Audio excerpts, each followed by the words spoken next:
임플란트를 감싸고 있는 잇몸에 염증이 생길 수 있고 그 네. 염증 때문에 이제 고생을 하실 수 있습니다. 전신의 컨디션을 잘 유지하는 것이 네. 치아와 잇몸 건강을 유지하는 첫 번째 방법이라고 생각하고요.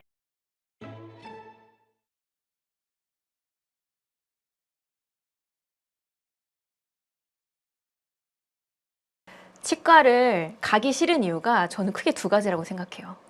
아파서 너무 가기 네. 싫고요.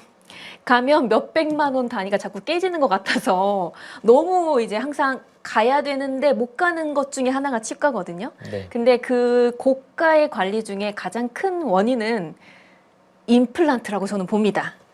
그래서 네, 저희 네. 어머님, 아버님이 지금 60대신데 임플란트를 이미 다 경험을 하셨어요. 근데 임플란트 아프고 재수술도 하게 되고 이게 신경 써야 되는 기간도 좀 긴데요. 네. 임플란트 꼭 해야 될까요? 네. 왜 아플까요? 임플란트를 이제 권해드리는 경우는 네. 당연히 치아를 상실했을 이제 네. 정말 빼야 될 때. 네. 이를 빼야 하거나 이가 네. 이미 빠졌거나 아, 그런 빠졌거나. 경우에 이제 치아가 비어 있을 때 임플란트를 권해드리게 되는데요. 네. 치아를 그러면 임플란트 외에 어떤 치료의 선택지가 있을까라고 네. 설명을 드리면 맞아요. 치아가 한두 개가 상실된 경우에는 임플란트 혹은 임플란트가 나오기 이전부터 사용했던 브릿지라고 하는 치료 방법이 있습니다. 브릿지. 네, 두 가지 방법이 장단점이 있어요. 그러니까 네. 꼭 임플란트가 항상 더 나은 선택이라고는 생각하진 않습니다. 근데 이제 브릿지로 치료를 했을 때 겪게 되는 단점들을 임플란트로 극복할 수 있기 때문에 보통 이제 임플란트로 권해드리는 거고요. 네. 그러면 브릿지를 했을 때 단점이 뭐가 있느냐라고 네. 한다면 이제 주변 치아를 치료 계획에 주변 치아를 연결해서 이제 씌우게 되는 거니까 아. 네. 내가 상실하게 될 치아, 주변 치아까지 치료에 포함을 시킨다라는 것이 네. 이제 환자 입장에서 조금 내키지 않는 일이 될 수 있고요. 아. 나중에 그 브릿지를 평생 쓰면 좋겠지만 네. 그 브릿지가 또 문제가 생기거나 손을 네. 봐야 될 일이 생겼을 때 치료의 범위가 더 커진다라는 게 아. 네, 단점이라고 할 수 있겠습니다. 그러면 정확히 임플란트와 브릿지의 그 시술의 네. 차이가 어떻게 돼요? 저 그게 조금 어렵거든요. 네, 임플란트 시술은 치아가 빠진 자리에 예, 새로 넣는 거. 네, 우리가 보통 임플란트라고 하는 치아 이식. 네, 티타늄 금속 나사를 잇몸 뼈에 심게 되고요. 예. 이 인공 뿌리라고 할게요. 이 예. 인공 뿌리에 치아 머리를 이제 뭐 접착제로 붙이거나 나사로 조여서 네. 고정을 하고 그 수복물을 내 치아처럼 이제 사용을 하게 되고요. 네. 브릿지 치료는 치아를 빼고 네. 그 빠진 자리에 양 옆에 있는 치아를 깎아서 네, 연결을 해서 한 덩어리의 치아 모양으로 만들게 됩니다. 그러면 원래 있던 걸 빼고 세 개의 자리가 있었던 건데 두 개로 그 세 자리를 메꾸는 거예요? 치아가 하나가 빠진 자리를 옆에 있는 치아를 연결해서 세 개로 만드는 거죠. 아, 그래서 브릿지구나. 네, 맞습니다. 그럼 가격은 뭐가 더 비싼가요? 비용은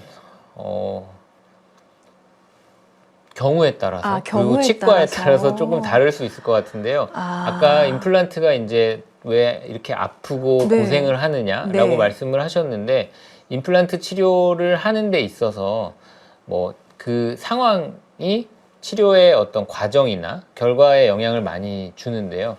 내가 이를 발치하게 되는 상황이 네. 그 치아가 염증이 굉장히 심하다거나 아니면 그 주변의 잇몸뼈가 약하고 그 잇몸뼈의 양이 부족하다라고 네. 한다면 임플란트를 하기 위해서는 추가적인 골 이식이라든지 네. 추가적인 처치가 필요하게 됩니다. 그래서 그 추가적인 처치를 하는 과정이 시간이 걸리고 네. 시술 후에 통증이나 이런 것들로 고생하시는 경우가 있을 수 있고요. 맞아요. 그래서 그 과정에 대한 고생과 네. 시간, 비용 이런 것들을 고려했을 때 임플란트가 항상 더 나은 선택지는 아니다라는 생각을 합니다. 네. 그러면 브릿지와 임플란트는 이제 그 개인 환자의 상황에 따라서 선택을 해야 되는 거고 네. 그러다 보니까 가격도 사실 무엇이 더 싸다, 뭐 좋다 이렇게는 판단을 이렇게 일반적으로 바로 할 수는 없다라는 네, 말씀이신 맞습니다. 거네요. 네. 그러면 또 말씀 한 가지 주시죠. 더 말씀드리면 지금 이제 브릿지와 임플란트를 비교한 것은 치아가 1개, 2개 빠졌을 때의 네. 상황이고요. 치아가 여러 개 빠진 경우에는 연결해서 씌울 내 치아가 이제 없거나 부실한 경우에는 네. 네, 틀니를 해야 되는 상황이 생기게 되죠. 네. 정말 하나에 3천만 원 이상의 가치인데 그게 관리가 안 돼서 이렇게 여러 개를 브릿지로 네, 연결하거나 씹는 거 정말 좀 마음이 아프네요. 네. 근데 이제 주변에 한 50대 이상이 넘어가면 다들 임플란트를 경험하시는 것 같아요. 근데 네. 임플란트를 하고 나서 가장 힘들어 하시는 게 그 주변 잇몸 염증이 생긴다고 하잖아요. 네, 네. 근데 그거에 대한 원인 혹은 관리법을 좀 말씀해 주시면 가장 좀 도움이 많이 될 것 같습니다. 네. 임플란트 치료는 임플란트에 사용하는 재료 자체가 네. 썩는 재료가 아니기 때문에 충치는 생기지 않아요. 네. 네. 근데 임플란트 주변에도 아까 말씀드렸던 치주 질환, 잇몸병을 유발하는 세균이나 이런 것들이 붙어서 임플란트도 결국은 잇몸에 고정된 채로 유지가 되는 거기 때문에 네. 임플란트를 지탱하고 있는 임플란트를 감싸고 있는 잇몸에 염증이 생길 수 있고 그 네. 염증 때문에 이제 고생을 하실 수 있습니다. 그래서 임플란트 치료 이후에 임플란트를 치료받은 부위에 염증이나 이런 걸로 고생하지 않으시려면 우리 치아를 관리하는 것과 똑같이 임플란트 주변도 매일매일 양치질, 치실, 치간칫솔 이런 것들을 꾸준히 쓰시는 게 좋고요. 네. 특히 자연 치아와 임플란트가 이렇게 나란히 붙어 있는 경우에는 네. 음식이 예전보다 좀 더 많이 낀다라고 느끼실 수 있을 거예요. 네. 그것이 또 치주 질환, 잇몸을 안 좋게 하는 원인이 될 수 있기 때문에 네. 그 치아 사이에 끼는 음식물이라든지 이런 것들을 좀 매일매일 관리를 잘 해주시는 것이 좋겠고 네. 또 주기적으로 치과에 방문하셔서 전문가의 그 검진과 관리를 받으시는 것이 힘들게 했던 임플란트에 네. 또 염증이나 이런 것들이 생기지 않고 오래 쓰실 수 있는 방법이라고 생각합니다. 네. 그럼 그 임플란트를 오래 유지하기 위해서는 아까도 말씀을 해주셨던 치간칫솔이나 치실을 잘 사용하고 네. 주기적인 스케일링. 네, 이게 사실은 가장 큰 핵심일 수 있겠네요. 네 맞습니다. 거기서 이제 추가적으로 아까 그 단돈 3,000원, 보험 적용하면 3,000원 정도라고 하는데요. 헥사메딘이라는 그 강력 세정제를 꼭 활용하시면 오늘 이 방송 보시는 분들은 치과를 조금 더 덜 갈 수 있는 방법이 될 수 있을 것 같습니다.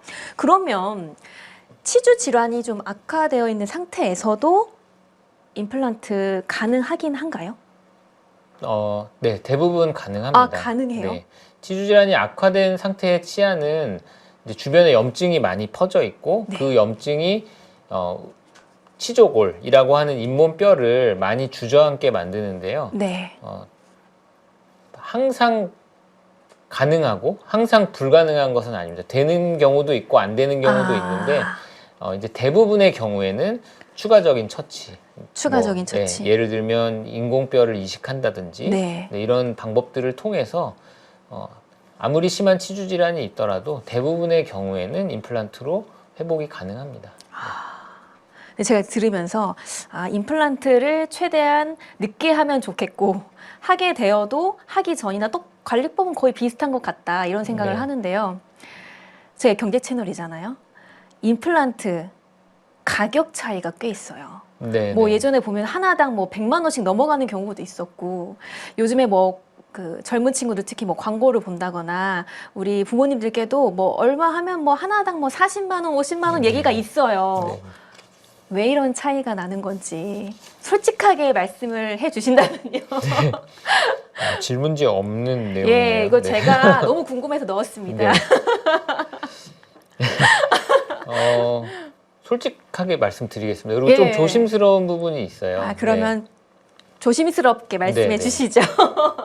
첫 번째는 경쟁이 치열해서 그렇다 경쟁이 생각합니다. 치열하다. 네, 경쟁이 치열하기 때문에 조금 더 저렴한 비용으로 치료를 했을 때 치과에 환자가 예. 더 오지 않을까라는 기대로 가격 경쟁에 네, 이제 네. 내몰린 네, 상황. 경쟁이 첫 번째라고 생각하고요. 네. 그리고 그렇게 그러면 더 비용을 낮추서 하는 곳들은 뭐 재료라던가 이게 좀 덜 갑니까 확실히? 어때요? 네, 그 부분이 이제 찝찝하실 수 있다고 생각이 저는 들고 그럴 것 같긴 네. 해요. 많이 내긴 싫은데 또 적게 내면 아 조금 원장님이 해주실 거 뭐 다른 분이 해주시는 거 아니야? 뭐 이런 생각도 좀 들고요. 네, 저도 사실 궁금하긴 합니다. 네, 아. 근데 아마 뭐 제 생각에는 예. 네, 이제 규모를 키운다거나 규모를 네, 키운다거나. 이렇게 해서 좀 뭐 일종의 박리담의 음. 네, 개념으로 하시는 분도 있을 것 같고 네.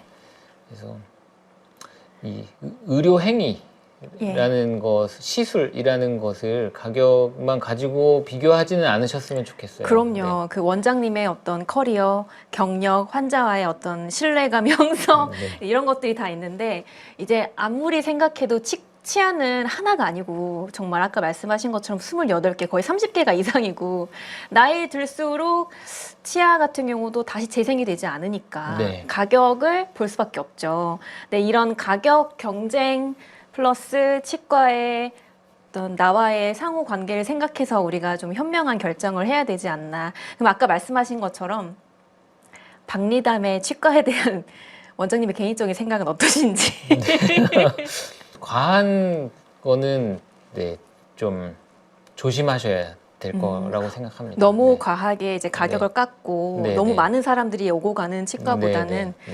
항상 사실 밸런스가 좋아야 될 필요가 네. 있다라고. 그러니까 비싸다고 무조건 좋다도 아니고 네, 맞습니다. 싸다고 네. 무조건 안 좋다는 아니지만 어느 정도 내가 오랫동안 좀 같이 갔던 좀 신뢰가 있는 의사님께 결론 가는 게 좋은 네, 그리고 생각인데. 이제 치아 하나의 가치가 3천만 원이라고 네, 했을 때 네, 그 치아를 대체하는 치료인데 네. 너무 가격만 생각하고 치료받지는 않으셨으면 좋겠어요. 이게 이제 제가 드렸던 질문에 대한 답변이라고 생각을 하시면 되겠고요. 또 저희 연재웅 대표님이 계신 예, 치과로 한번 상담도 가시는 것도 추천을 드려보면서 자 그러면 치과 치료비가 사실 진짜 부담이긴 해요. 그래서 네. 우리가 정말 저 원장님이 정말 좋고 유명하신 분은 알지만 결론은 집 앞에 치과를 가게 되는 이유 또 가격 좀 안 되나요? 또 우리 현금으로 계산하면 조금 더 가격 빠지고 이렇잖아요. 이제 그런 게 결론은 이 고물가 시대에 살아남기 위한 우리 서민들의 발버둥인데 이 조금 비싼 치과 치료비 부담을 좀 줄이면서도 효과적으로 관리할 수 있는 현실적인 방법을 딱 간략하게 원장님께서 정리해 주신다면요. 네. 건강한 치아를 지키는 게 치료비를 줄이는 방법이겠죠. 네. 네. 그래서 건강한 치아를 지키고 유지하는 것이 그 방법이라고 생각합니다. 그래서 네.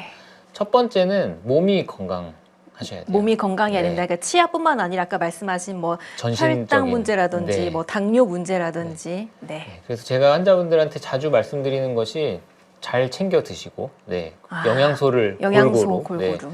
그리고 운동도 꾸준히 하셔라. 네, 네. 이렇게 말씀을 드리고요. 네. 아마 그런 경험들 있으실 거예요. 뭐 좀 피곤하거나 네. 몸이 좀 스트레스를 받거나 했을 네. 때 치아의 잇몸의 특정 부위가 이렇게 네. 붓거나 네. 아프거나 들뜨는 느낌. 제가 보통 명절 지나고 나면 어머니들이 그런 증상으로 많이 오시거든요. 명절 스트레스가 이 네. 잇몸으로도 가는 거군요. 네, 네.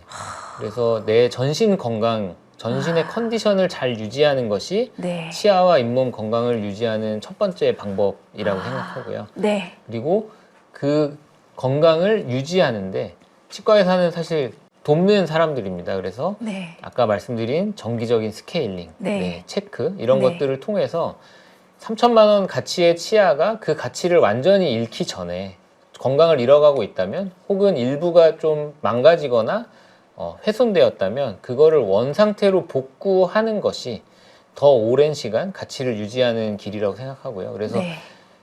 치과 질환의 또 특징 중에 하나는 네. 이렇게 꾸준히 시간이 갈수록 점점 아픈 게 아니라 아프다가 좀 괜찮다가 네, 그 다음에 또 아프고 밀당하네요. 네, 그래서 요거를 몇 번 겪고 나서 이제는 안 되겠다라고 해서 치과를 방문하시면 네. 좀 치료 시기를 놓치는 경우들이 좀 있어요. 그래서 아프거나 불안하면 바로 치과 가라. 네, 빠른 시기에 검사를 받고 빠른 시기에 치료를 받으시는 것이 오히려 치료비를 줄일 수 있는 방법이라고 생각합니다. 아, 지금 이렇게 정리를 해주셨는데요. 뭔가 이 치아 잇몸 자체가 우리 몸과 다 연결되어 있는 부위이기 때문에 정말 잘 자고 스트레스 안 받고 잘 먹으면 1차적으로 건강한 치아를 유지할 수 있다. 네네. 두 번째, 뭐 스케일링, 시간 칫솔 이제 이런 것들 잘 활용하고 세 번째 뭐라고 하셨죠? 조기에 조기에. 치료를 받으시는 것이 아프면 바로 가라. 치료비를 오히려 줄일 수 있는 방법이다. 이렇게 정리를 해주실 수 있겠습니다. 자, 그러면 저희가 오늘 한번 정리를 해보면요. 제일 쇼킹했던 거 치아 하나에 3천만 원 이상의 가치. 네.